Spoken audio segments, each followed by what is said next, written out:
Всем привет! Давно не виделись. Я опять закопался в своей работе, опять зарылся в процессах и начал потихоньку уходить от того, к чему я пришел в конце прошлого года.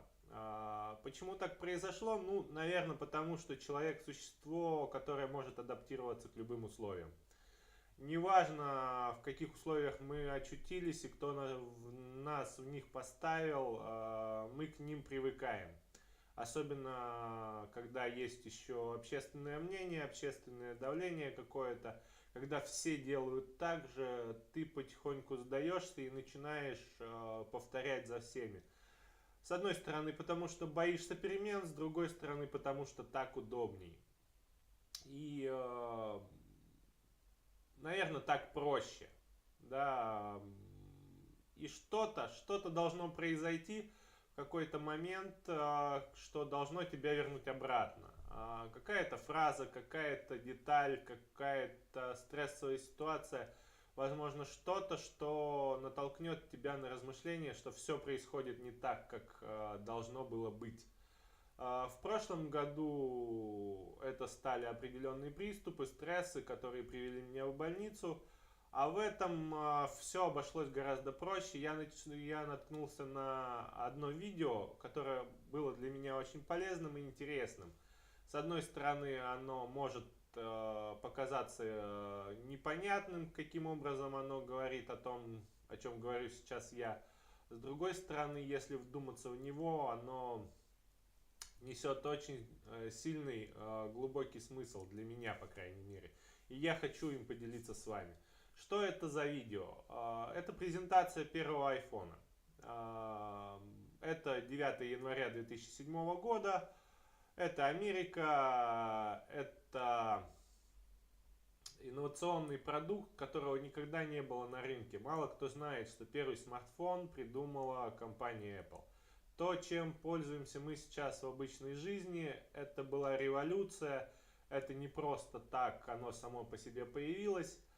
Я просто предлагаю тем, кому сейчас уже лет, так скажем, 30-40, вспомнить, что происходило в 2007 году. И я думаю, вы вспомните кнопочные телефоны, черно-белые дисплеи. Если касаемо России, то здесь совсем было немного печально с этим. Мы еще долго не пришли к сенсорным телефонам. Самыми дорогими и самыми продвинутыми были телефоны с большим количеством кнопок. Тем больше, тем интересней. Были какие-то необычные ролики, стилусы, какие-то непонятные кнопки с 25 функциями. С одной стороны, это было очень неудобно, к этому надо было привыкать. С другой стороны, так поступали все, и это была тенденция на рынке. В принципе, уже устоявшемся рынке, там были лидеры, аутсайдеры, там не пускали никого. И все думали, что уже, в принципе, так оно и будет. Все, движение замерло. Побеждал тот, у кого кнопок было больше, и функций на этих кнопках было еще больше. То есть для того, чтобы совершить какое-то дополнительное действие, нам требовалось создать какой-то дополнительный инструмент. И тут, откуда ни возьмись, 9 января 2007 года появляется Стив Джобс со своей компанией Apple и переворачивает все кверх ногами. Он говорит, что все, чем вы занимались раньше, ребят, можно сделать с помощью одной кнопки. Для того, чтобы управлять устройством, не надо дополнительного высшего образования. Надо просто делать естественные движения и естественные вещи. И он рискует, потому что доля его компании на рынке телефонов на тот момент составляла вот ровно вот столько, 0. И он побеждает. Да, он побеждает только потому что вы сейчас можете взглянуть на свои устройства, и у большинства, я уверен, есть смартфон. Большой сенсорный телефон с большим количеством функций, и который управляется практически без кнопок. Это его победа. Я хочу, чтобы это видео посмотрели. Оно на английском. Я взял маленький отрывок, он не мой, я его скопировал, ссылку размещу под видео. Вырезал только суть. Также под видео размещу и полную версию, можете посмотреть ее, она правда интересная. Просто хочется еще раз напомнить, что, наверное, мир меняют люди, не те, кто разбираются в экономике, не те, кто занимаются ценообразованием, и не те, кто знают, как сократить больше штат. Наверное, мир меняют те люди, которые думают по-другому и делают по-другому. Еще не боятся рискнуть. Риск — это очень важно, и если этого не делать, то навряд ли что-то поменяется в этой жизни. Приятного просмотра. Я надеюсь, вам понравится. Рекомендую посмотреть именно на английском языке, потому что можно будет увидеть помимо слов еще и эмоции человека, который мыслит по-другому.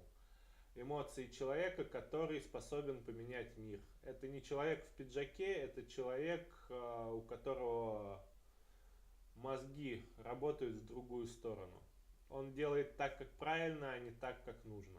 Наверное, это основной секрет его успеха. This is a day I've been looking forward to for 2.5 years. Every once in a while, a revolutionary product comes along that changes everything. Well, first of all, one's very fortunate if you get to work on just one of these in your career. We're introducing 3 revolutionary products of this class. The first one is a widescreen iPod with touch controls. The second is a revolutionary mobile phone. And the third is a breakthrough internet communications device. 3 things: a widescreen iPod with touch controls, a revolutionary mobile phone, and a breakthrough internet communications device. An iPod, a phone, and an internet communicator. An iPod, a phone. Are you getting it? These are not 3 separate devices. This is one device, and we are calling it iPhone. Today,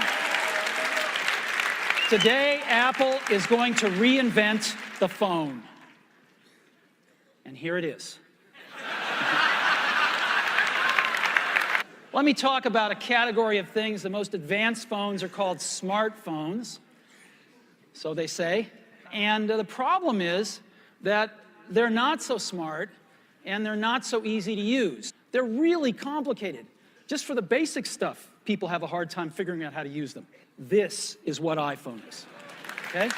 What's wrong with their user interfaces? Well, the problem with them is really sort of in the bottom 40 there. It's this stuff right here. They all have these keyboards that are there whether you need them or not to be there. It doesn't work because the buttons and the controls can't change. But what we're going to do is get rid of all these buttons and just make a giant screen. We're going to use a stylus. No. Now, who wants a stylus?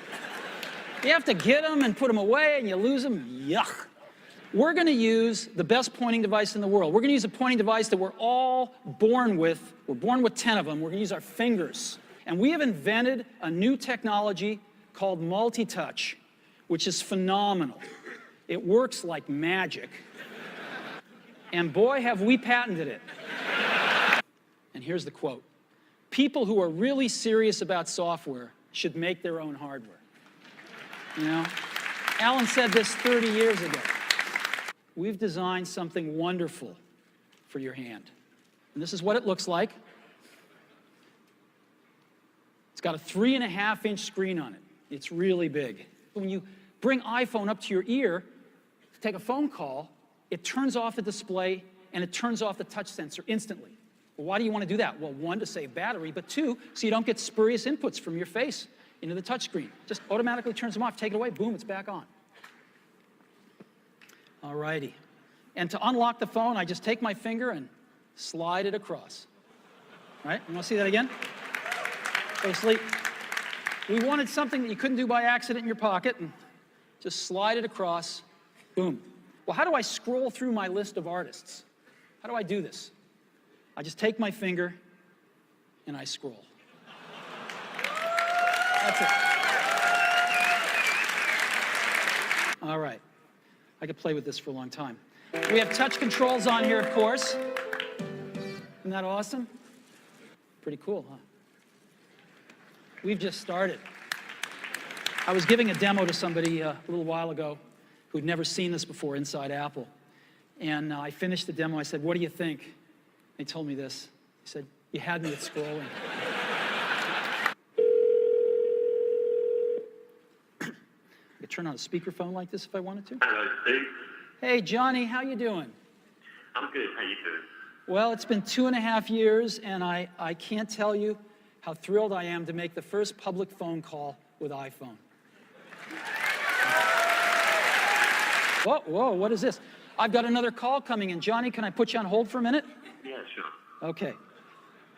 So I put Johnny on hold, and hi, Phil. Oh, Steve, I wanted to be the first call. Do you have anything to say on the first phone call? It's not too shabby, is it? It's not too shabby. And there it is. Right? It's that simple. I can just take my fingers and we call it the pinch. And so I can just move them further apart and stretch the image. When you have a chance to get your hand on it, you'll agree, we have reinvented the phone. If you've ever used what's called a web browser on a mobile phone, you'll know how incredible this is. I hope you never really know. Starbucks. So I'm going to search for Starbucks, and sure enough, there's all the Starbucks. And there it is, and let's give them a call. Good morning, Starbucks. How can I help you? Yes, I'd like to order 4,000 lattes to go, please. No, just kidding. Wrong number. Thank you. Bye-bye. Yep. Isn't that incredible? Right on my phone. It's the internet in your pocket. Steve says that each company should do the absolutely best thing that they can do every time, and I think he's shown it once again today. And internet architectures, right? And I thought, if we just sort of merge the companies, we could call them Apple Goo. iPhone is like having your life in your pocket. It's the ultimate digital device.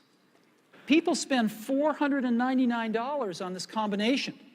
What should we charge for iPhone?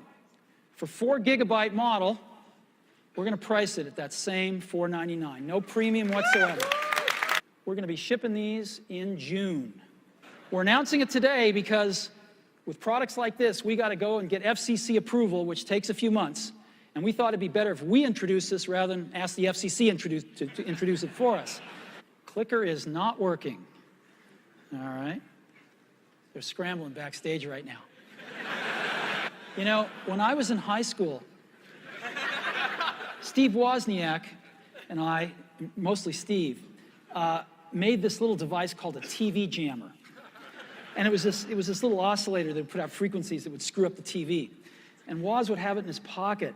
And we'd go into like a dorm at Berkeley where he was going to school, and a bunch of folks would be watching like Star Trek. And he'd screw up the TV, and somebody'd go up to fix it. And just as they had their foot off the ground, he'd turn it back on. And if they put their foot back on the ground, he'd screw up the TV again. And within 5 minutes, he'd have somebody like this for the rest of the Star Trek episode. 1% market share equals 10 million units.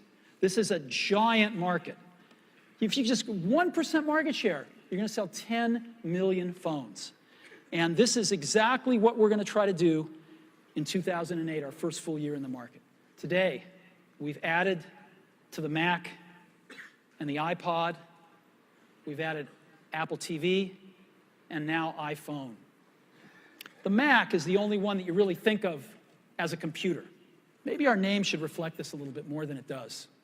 So we're announcing today, we're dropping the computer from our name, and from this day forward, we're going to be known as Apple Incorporated.